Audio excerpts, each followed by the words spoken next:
समस्त मुनि संघ की।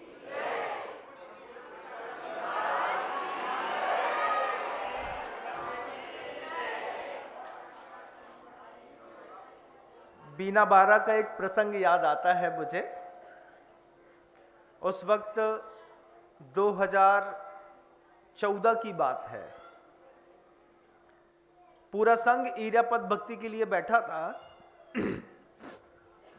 बैठे हुए गुरुदेव प्रत्याख्यान दे रहे थे, सबको त्याग करा रहे थे कि आज के उपवास आहार कैसे हुए, क्या हुआ।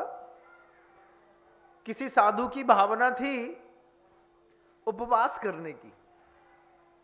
वहां से मन बना के आया था कि अच्छे आहार हो गए हैं, अब जाकर के अचारसी से उपवास लेकर के कल उपवास कर लूंगा।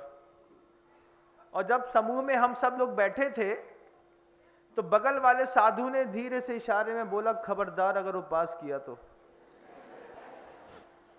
अब धारणा बना के आए उपवास करना है। सामने वाले के प्रेम को देख करके साधु ने अगले दिन का उपवास ना मान करके सिर्फ प्रत्याख्यान बोल दिया, आज का त्याग करते हैं, कल फिर आहार कर लेंगे। लेकिन गुरुदेव की पारखी नजर ने उस दृश्य को पकड़ लिया। गुरुदेव इतने जबरदस्त तरीके से उस संवाद को तुरंत ताड़ गए। ताड़ करके धीरे से बोलते हैं, क्यों महाराज, सही बताओ, बगल वाले सभी क्या बोल रहे थे।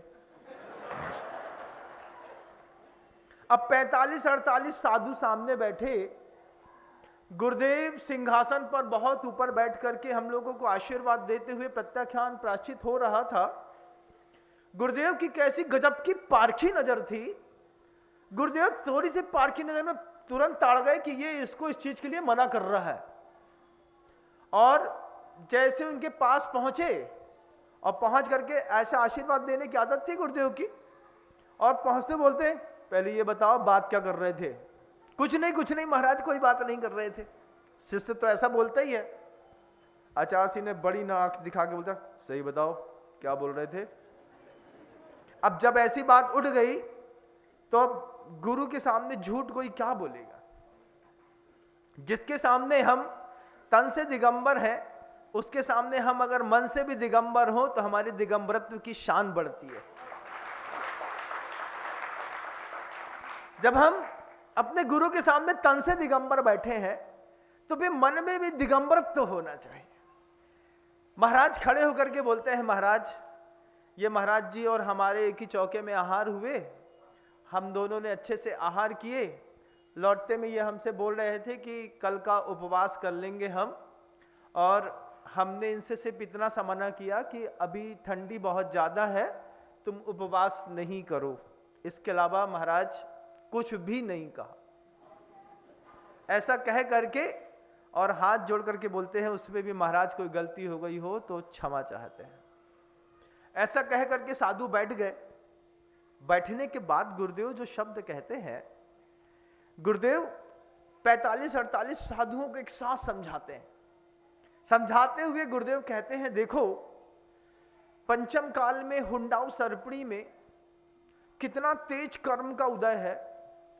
तुम लोगों को दीक्षा लेकर के साधु बने हुए 10-10 साल गुजर गए। कितना साल गुजर गया? 10 साल गुजर गए। 2004 में दीक्षा हुई थी हम लोगों की, 2014 आ गया। 10 साल गुजर जाने के बाद, साधना के मार्ग पर चलने के बाद भी कितनी बड़ी कंट्रोवर्सी है कि कोई धर्म ध्यान करने से मना करता है तो हम मान जाते हैं, लेकिन कोई पाप करने से मना करता है तो कभी हम मानते नहीं। गुरुदेव ने जब ये बात कही, फिर एक गंभीर होकर के गुरुदेव बोलते हैं कि देखो किसी ने मना किया कि उपवास नहीं करना, तो 10 साल के साधु साधक ने भी उपवास नहीं किया। ये पंचम काल की बुद्धि कैसी है कि धर्म करने के लिए कोई मना करे, दान देने के लिए कोई मना, अरे रहन तो दो काकी, इत तो पैसा है, तुम कहां लगा रही पैसा। हाँ भाई तुम सही कह रही। क्या तुरंत मान जाते हैं। मंदिर में गुल्लक में नोट जाते जाते जाते उसमें से एक निकल करके वापस पर्स में चला जाता है और 5 वाला चला जाता है, 500 वाला वापस आ जाता है। अपने जीवन का प्रैक्टिकली देखिएगा। आचार्य सिंह जी हम लोगों से इतना गंभीर होकर के बोले कि देखो आप लोगों को साधु बन के 10 साल हो गया, अभी भी वो संस्कार मिटा नहीं कि कोई धर्म ध्यान करने से मना करता है तो हम मान जाते हैं, लेकिन जब कोई गुस्सा करने से मना करता है तो क्या तुम मानते हो? आचार्य सिंह जी पूछते हैं। मना कर दिया आचार्य सिंह जी, ऐसा नहीं होता। हाँ, फिर गुरुदेव कहते हैं कोई दान करने के लिए मना करता है तो लोग मान जाते हैं, कोई धर्म करने के लिए मना करता है तो लोग मान जाते हैं। बीमार हो सबसे पहले क्या बोलते हैं? अरे रहन दो, मंदिर अंदिर में कछु नहीं है, अब तुम बैठो, पहले अपना शरीर ठीक कर लो। क्या बोला? घर के अंदर बोलते हो कि नहीं? बोलते हैं। घर के अंदर किसी की स्वास्थ्य खराब है, सबसे पहले छुड़वाया जाता है मंदिर। भाई अब रहन दो, तुम तो रोटी खा लो, बस हो गई। नहाओ नैया भाई, हमने पूजा नहीं करी, मंदिर नहीं गए, कछु नैया माँ, ये सब होत रहे थे। देखो क्या शब्द बोल दिया। और ये सब होत रहे थे तो पहले तुम अपना शरीर तो ठीक कर लो। तो ना कैसी दिखने लगी, बिल्कुल सुकड़ सी गई। अब कोई ने बोल बस दई, अब तो चेहरा देखो सो भैया, इते भी झुर्री दिख रही, इते भी दिख रही, इते भी दिख रही। काहे कि कोई ने बोल दई तुम सुकड़ सी गई। जैसी बोली सुकड़ सी गई तो हम सही में सुकड़ गए। छोड़ने में पंचम काल में एक सबसे बड़ी खामी आ गई कि किसी ने हमको कभी भी धर्म ध्यान करने के लिए मना किया, हम तुरंत मान गए। लेकिन किसी ने हमको पाप करने से रोका तो हम आज तक नहीं रुके। आप जुआ खेलने का विचार करके घर से बाहर निकले हैं, पिता रोक रहे, माँ रोक रही, कुछ रोक रही, कोई बात नहीं। 9 पे नहीं पहुंचा तो 9:30 पे, 9:30 पे नहीं पहुंचा तो 10 पे, लेकिन जाऊंगा जरूर। जो लोग स्मोकर्स हैं, व्यसनी हैं, उनको उनके माता पिता गुरु कितना समझाते हैं, राष्ट्रीय मत खाया करो, गुटखा मत खाया करो, सिगरेट मत पिया करो, शराब मत पिया करो, जुआ मत खेला करो, गाली मत दिया करो, सब समझाते हैं। कोई मानता है? नहीं मानता। कोई कह दे मंदिर मत जाया करो, कोई समझा दे, अरे कहा है पत्थर की प्रतिमा के सामने मूल फेंकने से काहे होत है, कोई समझा दे, हो भाई तुम सही कह रही थी, बिल्कुल सही बात कही। हमारी आदत में शामिल है 5 चीजें। हमारी आदत में शामिल है हम कितने भी बड़े धर्मात्मा हो गए हो, हमने बरसों तक कितनी भी मेहनत कर ली हो, कितनी भी साधना कर ली हो, कितना भी उपवास कर लिया हो, अपने अंतर मन से पूछिएगा कि गलत के प्रति जो अनुराग है वो क्या खत्म हुआ? एक बार यहां पर हाथ रख के अपने आप से पूछो, अपने आप से बोलो। मंदिर जाते हो, पूजा करते हो, अभिषेक करते हो, शांति धारा करते हो, दान देते हो, मंदिर निर्माण में सहयोग करते हो, महाराज जी के लिए चौका लगाते हो, रात में सब करते हो, सारे धर्मात्मा के गुण दिखाई देते हैं बाहर वाले, लेकिन पूछना चाहते हैं गलत के प्रति अनुराग खत्म हुआ? हुआ क्या? नहीं हुआ महाराज। आप इस बात से मुकर नहीं सकते। गलत के प्रति अनुराग आज भी खत्म नहीं हुआ। साधना कितनी भी चरम कर ली हो, अच्छे अच्छे साधुओं तक को देख लिया मैंने, कितनी भी चरम साधना पर पहुंचने के बाद 3 उपवास कर लिए तेला लगातार, चौथे दिन दिमाग में जिस चीज का त्याग किया है वो चीज घूमती है। दिमाग में चलता है कि शुरुआत में अगर बेसन का गरम हलवा मिलेगा, उसके बाद थोड़ी उकाबली पी लेंगे, उसके बाद अगर बढ़िया पूरी के साथ नींबू टमाटर की चटनी मिल गई तो फिर कहना ही क्या है, पालना जबरदस्त हो जाएगी। बात समझने की है, बात यह समझने की है कि तेला करने के बाद साधु के मन के अंदर तक जब यह बात गूंज गई, तब गुरुदेव 50, 55, 58 साल हो गया साधना करते करते। मैं कई बार सोचता हूं कि कितना दार्शनिक जीवन है पूज्य गुरुवर का, कि कितना सोच समझ के 2 साधु बात कर रहे थे, थोड़ा सा इशारा क्या पकड़ा, आचार्य सिंह जी ने 35 मिनट तक लगातार उद्बोधन दिया और जो उद्बोधन बीना बारा का था, मेरे शब्द में कुछ भी नहीं है, बस वो उद्बोधन जैसे गुरुदेव ने दिया और हमने जाकर के कॉपी नोट कर लिया, वही कॉपी उठा करके लाया। गुरुदेव के शब्द आपके सामने रखने का बस प्रयास है, और एक चीज को समझने का प्रयास है कि हम पूरी सृष्टि पर कितने भी धर्मात्मा का टैग लगा करके घूम रहे हो, लेकिन अंतरात्मा जानती है कि गलत के प्रति अनुराग खत्म नहीं हुआ। हमने 3 दिन की तेला करी थी, पानी छोड़ा, भूख छोड़ा, भोजन छोड़ा, माला फेरते रहे, सब करते रहे, लेकिन रात में 12:30 बजे अगर नींद खुली है तो एक बार तो विचार बना है कि फलाने श्रावक के यहां तो आहार करने जाऊंगा, वहीं अनुकूलता से आहार हो जाएगा। इस बात से साधु होकर के बोल रहा हूं तो मुकर नहीं सकता ना। कितनी बड़ी बात है, सबके सामने दिगंबर होना कितना बड़ा होता है ना, लेकिन होता है ऐसा। हम आपसे पूछना चाहते हैं कि गलत के प्रति अनुराग खत्म हुआ? नहीं हुआ। क्या गलत के प्रति आकर्षण खत्म हुआ? नहीं हुआ। मंदिर जाते हैं, मंदिर जाकर के पूजा करते रहते हैं, लेकिन कांच में अगर किसी महिला का चित्र दिखाई दे जाता है तो आज भी अपनी आंख से, आत्मा से पूछिएगा, भगवान खत्म हो जाते हैं, लाल नीली हरी पीली साड़ी दिखाई देने लगती है। क्यों होता है महाराज? गलत के प्रति अनुराग है, गलत के प्रति आकर्षण है। आज भी कांच सामने लगा है, भगवान अंदर बैठे हैं, पूजा कर रहे हो, लेकिन अगर पीछे कोई अपोजिट ऑब्जेक्ट दिखाई देता है, दृष्टि चली ही जाती है। कल्लू भैया को मोड़ा आ गओ, कभी ऐसो बात आ जाती है, कभी ऐसी बात भी आ जाती है, फलाने चंद की मोड़ी आ गई। मंदिर के अंदर वो भाव विकार कैसे पैदा हो जाता है, इसकी निंदा करके जो धर्म ध्यान होता है वो अच्छे अच्छे साधुओं के धर्म ध्यान से ऊपर होता है। जब सावक आकर के साधु के सामने बोलता है, महाराज कैसे पाप का उदय है, मंदिर के अंदर बुरा विचार आता है, अपने अंतर मन को टटोल के देखो ना एक बार। गलत आत्मी है, गलत का आकर्षण है, गलत के प्रति आज भी अनुराग है। सम्मेद शिखर जी में जाकर के पार्षद भगवान की टोंग के ऊपर चढ़कर के हमने प्रभु जी की वंदना करी, वहीं पर भाव खराब कर लिया, भाव खराब करके नीचे लौटे, और जब डाक बंगले तक पहुंचे तब अंदर से एहसास हुआ कि पार्षद भगवान के मंदिर के अंदर भाव खराब हो गए, एक बार चल करके दोबारा वंदना करके आते हैं। क्या कभी आप दोबारा डाक बंगले से पार्षद भगवान की वंदना करने के लिए लौटा है कोई भी एक भी शख्स इतनी बड़ी जनता में? नहीं लौटा। क्यों नहीं लौटे महाराज? अरे भाव ही तो खराब थे, कल देख ले हैं। पता चले कि वहां पर हम अपनी सोने की एक छोटी सी कलसिया छोड़ आए हैं।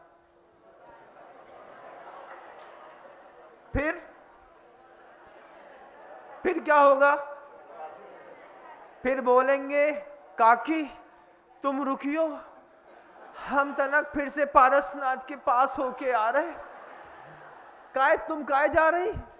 कछु नहीं, इनने हमारे कलसिया बनाई थी, हमें लग रहा हो पारसनाथ की टोंगई में छोड़ा है, हम लेके आए, बाकाकी के पहले नहीं आए। अरे भाई तुम तो कल की भूखी, तुमने कल शाम को भी अंथो न करी हती। अरे कल को कल खा ले हैं, लेकिन सोने की कलसिया वही चाने। अपने अंतर मन से पूछना, फिर अपने आप से सोचना। मैं सुबह सुबह सोच रहा था, मुझे तो गुरुदेव बहुत बाद में मिले, बहुत बाद में मिले। आप लोगों को गुरुदेव तो मुझसे पहले मिले। कितना पहले गुरुदेव मिले सोचिए। 1977-78 से लगातार गुरुदेव ने इस सागर के ऊपर अपने अमृतमयी साधना की वर्षा करी है। मैं ऐसा मानता हूं कि हर घर में जाकर के गुरुदेव ने अपने प्रेम से लोगों को सींचा है और बड़ा किया है, बड़ा किया है गुरुदेव ने। जब वकील साहब की संलेखना नेमावर में हो रही थी, पूज्य गुरुदेव के शब्द थे, सागर में राधेलाल जी ने, सागर में वकील साहब ने बहुत मेहनत करके प्रभावना करी हमारे साथ, इनका उपकार भूल नहीं सकते। ये शब्द थे राधे लाल जी कौन है मैं जानता नहीं हूं, कहां रहते हैं? राधे लाल जी सांधेलिया, जो भी है मैं नाम नहीं जानता। गुरुदेव ने मुझसे कहा, बोले इन लोगों ने जब मैं शुरुआत में सागर गया था मेरे साथ जी जान लगा करके मेहनत करी, और मेहनत करके और इन लोगों ने धर्म प्रभावना अद्वितीय करी थी। आज इनका अंतिम समय है। आज सहयोग करना, परस्पर उपग्रह जीवा नाम एक सूत्र है जैन दर्शन का। आचार्य सिंह जी ने वकील साहब की साधना कराने में, संलेखना कराने में पूरा 3 महीने का समय दिया लगातार नेमावर में, और उसके बाद जब उनकी संलेखना हो गई उसके ठीक दूसरे दिन इंदौर प्रवास के लिए गुरुदेव निकल गए। ये गुरुदेव कितना करते हैं, जिसने गुरुदेव के लिए किया है गुरुदेव ने हमेशा उसके लिए बेहिसाब किया है। आज इतना बड़ा जिनालय भाग्योदय के बीच में बन रहा है। वो भाग्योदय का जिनालय गुरुदेव के भाग्य का उदय करने के लिए नहीं बन रहा है। वो भाग्योदय का जिनालय पूरे सागर के भाग्य का उदय करने के लिए बन रहा है। जब कल लोग आकर के पूछें कि 15,000 20,000 घर की जैन समाज को प्रेजेंट करने वाला कौन सा मंदिर है, कौन सा स्थान है, पूरी सागर की समाज मिलकर के एक साथ बोल सके कि हमारा वैभव और हमारा समर्पण देखना है, तो आप भाग्योदय तीर्थ में जाकर के देखिएगा, जहां क्या समर्पण है, क्या समर्पण है हमारा भाग्योदय तीर्थ के प्रति। कि बोले वो भाग्योदय तीर्थ का समर्पण देखिएगा कि जिस मंदिर के दर्शन करने के लिए सौधर्मेंद्र से इंद्र उतर करके रोज रात में वहां पे घंटियां बजाते हैं। और ऐसा होगा क्योंकि अंगकोर वाट जो विदेश में है, वो जितना बड़ा मंदिर है उससे बड़ा मंदिर पाषाण का कहीं पूरी दुनिया में बनने जा रहा है, तो सिर्फ सागर के बीच हृदय स्थल में भाग्योदय में बनने जा रहा है। राम मंदिर में अभी 3.25 लाख घन फुट का काम हुआ है और मंदिर बनके तैयार हो गया है। आपके यहां 3.5 लाख घन फुट का काम हो चुका है और मंदिर का एक बेस तैयार नहीं हुआ अभी। जब 12 लाख घन फुट का काम होकर के पाषाण का मंदिर 216 फीट का आकार लेकर के खड़ा होगा, आपको खुद लगेगा जैसे ताजमहल बनाने वाले को लगा कि हे भगवान ये हमने कैसे बना दिया, ऐसे कभी आप लोगों को लगेगा कि हे भगवान हमने कैसे साधना करके और दान देकर के इतना बड़ा भाग्योदय का सर्वतोभद्र जिनालय खड़ा कर दिया। जवाबदारी सिर्फ मंदिर बनाने की नहीं है, जवाबदारी है इस बात को समझने की भी कि हम अगली आने वाली जनरेशन को क्या दे के जाएंगे, हम अपनी जनरेशन के लिए क्या छोड़ के जाएंगे। जब बल्दियत में लोग कहेंगे कि बेटा वो 500 करोड़ रुपया को भाग्योदय को जो मंदिर है अपने बब्बा ने उते पे पहली प्रतिमा रखी हती, तुम एक बार दर्शन करके आइयो। हम मर जाएंगे, आप मर जाएंगे। प्रतिमाओं में लिखी हुई प्रशस्तियां अगले 18,000 साल तक नहीं मरेंगी, ध्यान रखिएगा। उस वक्त भी लोग याद करेंगे कि कोई हमारे बब्बा, काका, दादा, ताऊ इनने प्रतिमाएं रखी थी, और उन प्रतिमाओं के रखे जाने के कारण जो संतानें कभी मंदिर नहीं जाती हैं, वो प्रशस्ति देखने के बहाने जब मंदिर के अंदर प्रवेश करेंगी, भगवान को छुएंगी, धोती दुपट्टा पहनेंगी, स्पर्श करेंगी, आपको इस बात की अनुभूति होगी कि मैं अपने बच्चे को उपदेश दे करके तो नहीं समझा पाया, लेकिन मेरी प्रतिमा रखने के परिणाम के कारण मेरी संतानों में विकार पैदा नहीं हुआ। स्वर्ग से भी आपको सुख की अनुभूति होगी, क्योंकि गलत के प्रति अनुराग जब 80 साल के वृद्ध का खत्म नहीं हुआ तो आगे आने वाली जनरेशन के बच्चों का कैसे खत्म हो जाएगा। हम भाव खराब करने पर वापस पारासात की टोंग नहीं लौटते, लेकिन अपना धन छूट जाए तो वहां पर लौट जाते हैं। यह हमारी परिणामों का ऐसा गजब का खेल है। इस खेल को, यथार्थ को स्वीकार करने वाले लोग साधक माने जाते हैं। छप करके, छिप करके हम कहीं बगल में अपना चेहरा लेकर के दब जाएं, नहीं हम ऐसा नहीं करें। ऐसा आप बोल तो सकते हैं, लेकिन ऐसा आप कर नहीं सकते, क्योंकि पंचम काल, हुंडाव, सर्पड़ी, वक्र बुद्धि, ये सब चीजों विशेषण आचार्यों ने हमारे आपके लिए लगा दिए। हम एक अनुष्ठान करने के लिए जा रहे हैं भाग्योदय तीर्थ पर। आर्का अपंकमती जी भी, साथ ही साथ दृढ़मती जी भी, गुरुमती जी भी, मुनिराज श्री आगम सागर जी महाराज श्री जी भी आ रहे हैं, ऐसा मुझे संकेत मिला है। मैं स्वयं वहां पर उपस्थित रहूंगा। इस बीच में पता नहीं और कौन सा पुण्यात्मा साधु आपके पूरे के पूरे सागर का यह समर्पण देखने के लिए खड़ा होकर के फिर चला आए और कहे मुझे भी उस समोषण में जाकर के बैठना है। समोषण क्या है? वो पुण्य की भूमि है जहां पर किसी को दुख नहीं मिलता। समोषण क्या है? वो पुण्य का स्थान है जहां पर जाने के बाद किसी को रोग शोक नहीं रहता। आप लोग धर्मात्मा है ना, मंदिर जाते, पूजा करते, रात्रि भोजन नहीं करते, आलू प्याज नहीं खाते, छना पानी पीते।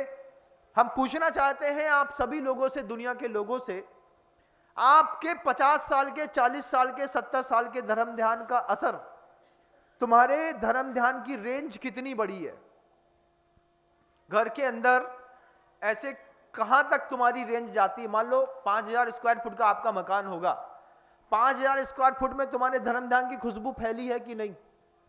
समोषण में देखना, तीर्थंकर बैठे रहते हैं 12-12 योजन ऊपर, समोषण रहता है 12 योजन ऊपर का, 5000 धनुष ऊपर पहुंचने के बाद समोषण लगाते।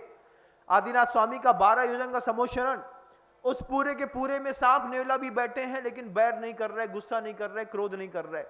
तुम अपने धर्मात्मा होने का प्रमाण पत्र दिखाओ, मुझे बताओ अपने घर के अंदर कि तुम्हारी उपस्थिति में क्या तुम्हारे सामने कोई क्रोध में बात नहीं करता? तुम्हारे सामने कोई लड़ता नहीं है? लड़ता है महाराज, हमारे सामने के लड़ता, हम ही से लड़ता है, हम ही से महाराज, हम ही से बित जात है। देख गदबद गदबद गदबद घर ही के अंदर होत रहत। कैसी होत रहत भैया? बोले ऐसी होती रहती महाराज। हम पूछना चाहते हैं तुम्हारे बरसों के धर्म ध्यान का इतना भी प्रभाव तुम्हारे ही घर के अंदर नहीं है कि कम से कम तुम्हारे घर के अंदर के लोगों के अंदर ये भाव पैदा रहता कि बाबूजी इतने बड़े पुण्यात्मा है, इनके सामने तेज आवाज में बात नहीं करनी। हम छतरपुर गए थे, चौधरी ज्ञानचंद जी जैन करके एक शख्सियत है, समाज का एक व्यक्ति उस शख्स के सामने तेज आवाज में बोल नहीं सकता, इतना बड़ा धर्मात्मा आदमी। मंदिर में वो शख्स पहुंचा तो महिलाओं ने जगह छोड़ दी जैसे साधु आ रहा हो। प्रवचन चल रहे थे, वो नीचे बैठ गए जमीन में, तो 2 महिलाओं ने ला करके उनको स्टूल दे दिया कि बाबूजी स्टूल पे बैठ जाओ। बीच प्रवचन में बिना पिन ड्रॉप साइलेंट के एक व्यक्ति ने छतरपुर में ऐसा पुण्य कमाया है कि पूरे छतरपुर में उनकी और उनके पुत्र की कोई बात काटने की हिम्मत नहीं करता। कितना गजब का पुण्यात्मा। गुरुदेव ने उनके पुत्र को अपनी पिछी भी दी चातुर्मास के दौरान, खजुराहो चातुर्मास में, प्रदीप भैया को। लेकिन मैं आपको बताना चाहता हूं कि एक आदमी का, गृहस्थ का कितना जबरदस्त पुण्य है कि उसके सामने दुनिया भर में कोई महिलाएं तेज नहीं बोलती, जैन और अजैन कोई विवाद नहीं करते, आवाज साउंड बढ़ता नहीं है। जाते हैं, पूजा करते हैं, अभिषेक करते हैं, शांति धारा करते हैं और लौट आते हैं। आप अपने धर्मात्मा होने का परिचय कम से कम अपने घर के अंदर तो देके दिखाइए एक बार, और फिर लगे कि महाराज हम तो बरसों से अभिषेक शांति धारा करते आए और कोई धर्मात्मा होने का प्रमाण पत्र घर के अंदर तो दिखाई नहीं देता। घर जाबे पे और कलह जरूर होती है महाराज। पूछते हैं, पूछना चाहता हूं कैसा धर्म ध्यान है तुम्हारा? तुम अपने परिवार में धर्म का ऑरा डेवलप नहीं कर पाए? एक पुरुषार्थ करते हैं अपन सब मिलकर के। हमने कल भी कहा था इस बात को, आज फिर कहूंगा। दूर तक ये आवाज बोलेगी, आप दान दें या नहीं दें, लेकिन भाग्योदय तीर्थ पर 22 फरवरी तक, 15 फरवरी से 22 फरवरी तक जो समवशरण महामंडल विधान होने जा रहा है, पूरी दुनिया के लोगों का आह्वान करना चाहता हूं कि आप जहां से भी रहने वाले हैं, आप सागर आ जाइए। अपन सब मिलकर के, दान देना नहीं देना बिल्कुल अलग बात है, बस इस बात का संकल्प करते हैं कि पूरे विश्व की जैन समाज एक मंच पर खड़े होकर के जब प्रार्थना करेगी, अभिषेक करेगी, शांति धारा करेगी, नमोकार मंत्र का जाप करेगी, नृत्य करेगी, प्रभु जी को निहारेगी और ध्यान करेगी, उस पुण्य के महोत्सव का कहना ही क्या है। वो पुण्य का महोत्सव आप दान दें या ना दें, जो सौभाग्यशाली लोग होंगे 178 मंडलों के पुण्यार्चक बनकर के बैठेंगे, 3 बड़े बड़े समोषण बनाएंगे। उसमें भी मैंने कह दिया है कि लगातार जो हमेशा बोलियां लेते थे सागर में, एक चेहरा भी मुझे मंच में दिखाई न दे। मुझे नए दाताओं के साथ नए पुण्यात्माओं की तलाश है। नए पुण्यात्मा खड़ा हो, भले वो 2-5 लाख रुपए में बोली छोड़ दे, चलेगा, लेकिन नया चेहरा चाहिए, क्योंकि नए चेहरे की विशुद्धि परिणाम ही अलग होते हैं। जब नया नया कोई साधु बनता है ना, बड़े बड़े साधु के अंदर वो भावना पैदा नहीं होती। नए नए साधु की समाइक, उसका ध्यान, उसकी चर्या देखने लायक होती है। ऐसे मैं सोचता हूं, पुराना साधु रंगा मंजा रहता है हर चीज से। नया साधु चलता भी है तो देख करके कि खबरदार एक चींटी के ऊपर गलती से पैर न पड़ जाए। नए साधु की और नए श्रावक की, नए पुण्यात्मा की अलग ही विशुद्धि होती है। आप में से नए की तलाश है मुझे, जो कैमरे से मुझे दूर से सुन रहे हैं वो भी पधारिएगा। मात्र 500 रुपए प्रतिदिन के संकल्प पत्र का 1 वर्ष का संकल्प है। उस संकल्प पे आपको एक मंडल मिलेगा। मंडल में 4 लोगों के बैठने की, शुद्ध भोजन की, आवास की व्यवस्थाएं मिलेंगी। 15 फरवरी से 22 फरवरी तक हम समोषण महामंडल विधान भाग्योदय की पवन पवित्र धरा पर करेंगे, जहां पर गुरुदेव ने 8 पंच कल्याण करने का कार्य किया है। और इतना बड़ा मुनि संघ, आर्य संघ भी रहेगा। सागर का एक शहर है, अपने आप में वैभवपूर्ण है। बंधुओं, आप सबसे निवेदन है, आप धर्म करिए। धर्म नहीं करते हैं तो धर्म कराने की ताकत पैदा करिए। हम तो नहीं कर पाएंगे, लेकिन हम अपनी बड़ी बहन को भेज देंगे। हम नहीं जा पाएंगे तो हम अपने बड़े भाई को भेज देंगे, हम अपने बच्चे को भेज देंगे, हम अपनी मां को भेज देंगे।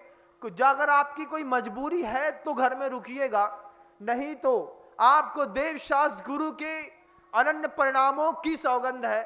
इस बार मैं चाहता हूं कि पूरी सागर की समाज, 10,000 घर हो तो 10,000 घर में अगर एक घर में 4 लोग हैं तो 40,000 लोग होते हैं। कितने होते हैं? अगर 6-8 हो गए तो 60,000 और 80,000 होते हैं। 1.25 लाख लोगों की अगर समाज है, दान देना नहीं देना बिल्कुल अलग बात है बंधुओं। पैसा तो आता जाता रहता है। कोरोना काल में हमने पैसे की वो गद देखी है कि लोगों ने रोड में पैसे फेंक करके अपनी मां को बचाने के लिए प्रार्थना करी। अरबिंदो अस्पताल में मैंने देखा, इंदौर में था मैं कोरोना में, 30-30 लाख रुपए लेकर के रोड में खड़े रहे। पैसा ले लो, मेरी मां बचा लो, भाई बचा लो, पुत्र बचा लो। कोई पैसा किसी को बचा नहीं पाता बंधुओं। पुण्य बचा करके कब कहां से ले जाता है पता नहीं चलता। हम अपने पल्ले का पुण्य इकट्ठा करें, एक साथ मिल करके। अगर 10,000 घर हैं सागर के अंदर तो एक घर में 4 लोग हैं, 40,000 लोगों को खड़ा होना बिल्कुल सहज बात है। सुबह 6 बजे आइए, 12 बजे भोजन करके वहां से चले जाइए, फिर अपनी दुकानदारी करिए, सब करिए, लेकिन 6 घंटा सामूहिक धर्मदान। हर महिला, हर बहन, हर पुरुष, हर व्यक्ति जिसने 8 वर्ष की उम्र पार कर ली है, वो भी, जो पेट में है वो भी, जो गोदी में है वो भी। क्यों महाराज? बच्चा तुम्हारा मंदिर के अंदर भी सो गया ना तो भी समझना कि कुछ संस्कार लेकर के जाएगा, लेकिन तुम्हारा बच्चा अगर घर के अंदर एसी के नीचे सो रहा है तो उसको मंदिर की वाइब्स, वातावरण का प्रभाव नहीं पड़ेगा। बच्चा भले मंदिर में सो जाए, बच्चे से बोलना बेटा चलो महाराज जी का प्रवचन होगा तुम वहीं पे सो जाना, कोई बात नहीं। बच्चे को अनुभूति तो रहेगी इस बात की कि हम, माँ कहती थी समोषण में तुम सोते थे। कोई समोषण नाम की चीज होती है, साधु की देशना होती है, धर्म होती है, अहिंसा होती है। गर्भ में रहने वाले शिशु तक को उसका प्रभाव पड़ेगा। इस बार कई बार किया है आप लोगों ने पंच कल्याणक, कई बार किए हैं विधान। इस बार के विधान में आपको लगेगा कि इसने हमारी जिंदगी ही बदल दी है। अपनी जिंदगी भी बदलिए और साथ में प्रार्थना करिए कि जिन्होंने जिनकी कृपा से बुंदेलखंड पूरे विश्व में विख्यात हुआ है, ऐसे गुरुदेव का स्वास्थ्य भी निरंतर वृद्धिंगत हो, वे भी स्वस्थ रहे। भाग्योदय तीर्थ गुरुदेव की प्रतिष्ठा के लिए नहीं बना है, भाग्योदय तीर्थ सागर की प्रतिष्ठा के लिए बना है। आचार्य श्री जी ने मात्र आशीर्वाद दिया है। आप जब अपनी प्रतिष्ठा स्थापित करिएगा बंधुओं, कहीं ऐसा ना हो कि हम चूक जाएं। और मैं पूरी सागर की जैन समाज से कहना चाहता हूं, एक एक घर के आदमी अपने घर से एक नारियल उठाओ, ये क्लिपिंग काट करके लोगों को बताना, व्हाट्सएप रूल्स में चलाना कि मैं कह रहा हूं कि सागर की एक एक घर का आदमी अपने घर से एक एक नारियल खरीदे और अपने घर से अपने परिवार के लोगों को मैं जहां पर हूं मेरे पास तक आ जाए। एक भावना रखे कि महाराज गुरुदेव ने जिस संकल्प के साथ सागर की जैन समाज को ऊपर उठाने के लिए एक विचार दिया था, उस विचार में हमारा परिवार 100 रुपए प्रतिदिन दान करेगा। सिर्फ 100 रुपए प्रतिदिन। 2 राशि का गुटखा खाते हो तो 100 रुपए खत्म हो जाता है, 2 समोसे एक चाय में 100 रुपए खत्म हो जाता है। अगर आपने सिर्फ 100 रुपए प्रतिदिन का सागर के 10,000 लोगों ने, समाज ने संकल्प कर लिया कि हमारा अधिकार है, हम देंगे। आपने सिर्फ 100 रुपए का संकल्प किया, मंदिर को बनने में मुश्किल से 3 साल लगेंगे, पूरा मंदिर बन करके तैयार हो जाएगा। और अभी जो आप मंदिर देख रहे थे ना, जिस मंदिर की बहुत चर्चा चली है, वो मंदिर अभी पूरा बना नहीं है। वो मंदिर को बहुत ज्यादा कहीं फॉर्म लगा दिया, कहीं थर्माकोल लगा दिए, कहीं पीओपी लगा दिया, कहीं कुछ लगा दिया, डेकोरेटेड करके दिखा दिया गया कि मंदिर बन गया है। लेकिन हम आपको विश्वास दिलाते हैं कि संगठन की वो ताकत होती है कि जो करोड़ लोग रुपए दान देते हैं ना, ये सेठ आ जाते हैं, श्रीमन सेठ साहब बोलते हैं 11 करोड़ हमारे, 5 करोड़ हमारे। वास्तव में गुरुदेव ने सिर्फ इतना सा कहा है कि सागर में रहने वाला हर शख्स सिर्फ 1000 रुपए दान करेगा तो 1000 करोड़ रुपए के काम पूरे के पूरे सागर के अंदर जैन समाज को डेवलप करने वाले हो जाएंगे। अंकुर कॉलोनी में जिस बात की कमी है, मैंने आज ही सुबह कहा है, एक बार भरोसा रखो, शांति से मैं जैसा कहता हूं कहते चले जाओ। अगर सागर के अंदर 80 मंदिर हैं तो 80 मंदिरों के जीर्णोद्धार की जवाबदारी हमारी है। 80 धर्मशालाओं की जीर्णोद्धार की जवाबदारी हमारी है।